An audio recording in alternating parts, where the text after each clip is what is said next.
उत्तर भारत के एक सुंदर से गांव शिवपुर में सावन की शुरुआत होते ही हर कोना हरियाली से भर जाता था। गांव के बच्चे, बूढ़े, महिलाएं सभी उत्साहित रहते। लेकिन इस बार 12 साल का एक बच्चा आरव बहुत सोच में था। उसने अपनी दादी से पूछा, दादी ये सावन का महीना इतना खास क्यों होता है? हम इसे इतना धूमधाम से क्यों मनाते हैं? इसके पीछे की क्या कहानी है? दादी मुस्कुराई और बोली, बिल्कुल बताऊंगी, लेकिन उसके लिए कहानी सुननी पड़ेगी और वो भी ध्यान से। दादी ने कहानी की शुरुआत की। बेटा, सावन का महीना यानी श्रावण मास हिंदू पंचांग के अनुसार वर्ष का 5वां महीना होता है, जो जून के अंत या जुलाई की शुरुआत से लेकर अगस्त तक चलता है।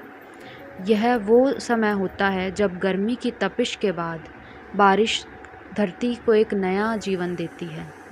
खेतों में हरियाली लौट आती है, तालाब भर जाते हैं और किसान अपने खेतों में काम करने लगते हैं।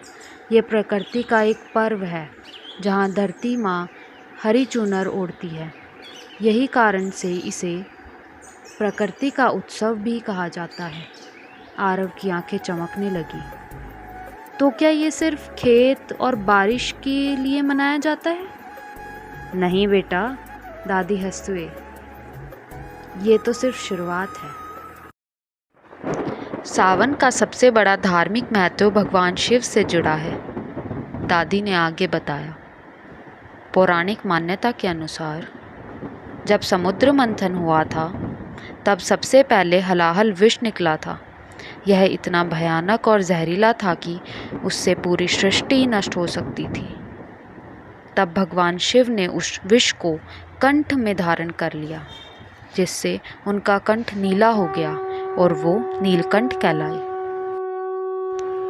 यह सब श्रावण मास के दौरान हुआ था। तभी इस महीने को भगवान शिव की भक्ति के लिए सर्वोत्तम माना जाता है। आरव ने उत्सुकता से पूछा, क्या शिवजी को सावन बहुत पसंद है? दादी बोली, हाँ बेटा, इस महीने में भक्त शिवलिंग पर जल, बेलपत्र, धतूरा और दूध चढ़ाते हैं, सोमवार के व्रत रखते हैं और हर हर महादेव के जयकारों से गूंज उठता है हर गांव।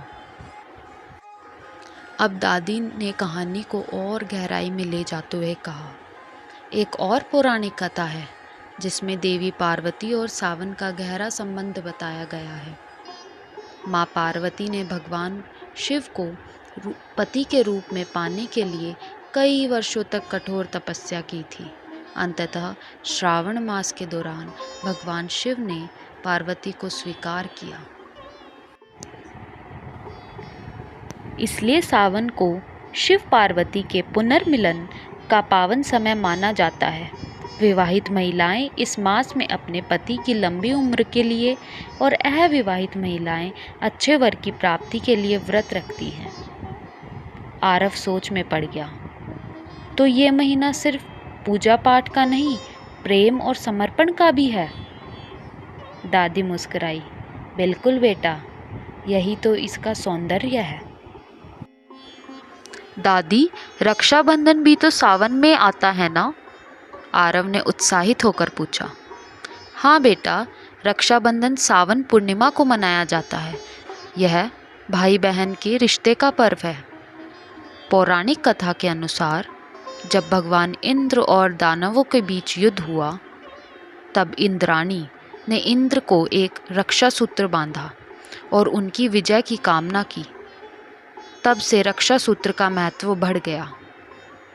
आज भी बहनें अपने भाइयों की कलाई पर राखी बांधकर उनकी लंबी उम्र की और सुरक्षा की प्रार्थना करती हैं और भाई जीवन भर उनकी रक्षा का वचन देते हैं। दादी, गांव की औरतें झूला क्यों झूलती हैं इस महीने? आरव ने देखा कि कई महिलाएं पीपल के पेड़ के पर झूला बांध रही थी। दादी बोली, सावन में हरियाली तीज और कजरी तीज जैसे पर्व आते हैं। ये स्त्रियों के लिए विशेष पर्व हैं। वे सजती हैं, मेहंदी लगाती हैं, लोकगीत गाती हैं और झूला झूलती हैं। तीज का पर्व देवी पार्वती की तरह अपने पति की सुख समृद्धि के लिए रखा जाता है। यह प्रेम, समर्पण और नारी शक्ति का प्रतीक है। दादी, हम सब सावन में इतने गीत क्यों गाते हैं? आरव ने एक और सवाल पूछा। क्योंकि बेटा, सावन सिर्फ धर्म नहीं, लोक संस्कृति का भी पर्व है। इस समय लोग झूले पर बैठकर लोकगीत गाते हैं। इन गीतों में जीवन, विरह, प्रेम और भक्ति सब कुछ समाया है। यह महीना किसानों के लिए थोड़ी राहत लेकर आता है, इसलिए कला और संगीत भी अपना रूप ले लेते हैं। अब आरव ने पूछा, दादी, मेरी मम्मी हर सोमवार व्रत रखती है, वो भी सावन में ही ज़्यादा। इसका क्या मतलब होता है? श्रावण के सोमवार विशेष माने जाते हैं। इन व्रतों में महिलाएं और पुरुष भगवान शिव की पूजा करते हैं, निर्जला व्रत रखते हैं या फलाहार करते हैं। मान्यता है कि सावन सोमवार के व्रत करने से व्यक्ति की मनोकामनाएं पूरी होती हैं। दादी की पूरी बात सुनकर आरव थोड़ी देर चुप रहा। फिर बोला, दादी, अब मुझे समझ आया कि सावन का मतलब सिर्फ बारिश नहीं, ये तो हमारे संस्कार, प्रेम और भगवान शिव से जुड़ने का महीना है। दादी मुस्कुराई और बोली, बिल्कुल मेरे बच्चे, अगर तुमने ये समझ लिया तो सावन तुम्हारे अंदर भी खिल उठा। अगले दिन से आरव ने तय कर लिया कि वह गांव के बच्चों को सावन की कहानियां सुनाएगा, उन्हें शिव भक्ति से जोड़ेगा। सावन केवल एक ऋतु नहीं है, यह हमारे जीवन का भावनात्मक, आध्यात्मिक और सांस्कृतिक हिस्सा है। यह हमें सिखाता है प्रेम में समर्पण, प्रकृति से जुड़ाव, परंपराओं का सम्मान और परिवार का साथ। आरव अब हर साल सावन का इंतज़ार करता है, सिर्फ झूले और बारिश के लिए नहीं, बल्कि उस भावना के लिए जो दादी माँ ने उसकी आत्मा में उतार दी थी। तो दोस्तों, अगर आपको ये कहानी अच्छी लगी तो कमेंट्स में हर हर महादेव ज़रूर लिखें।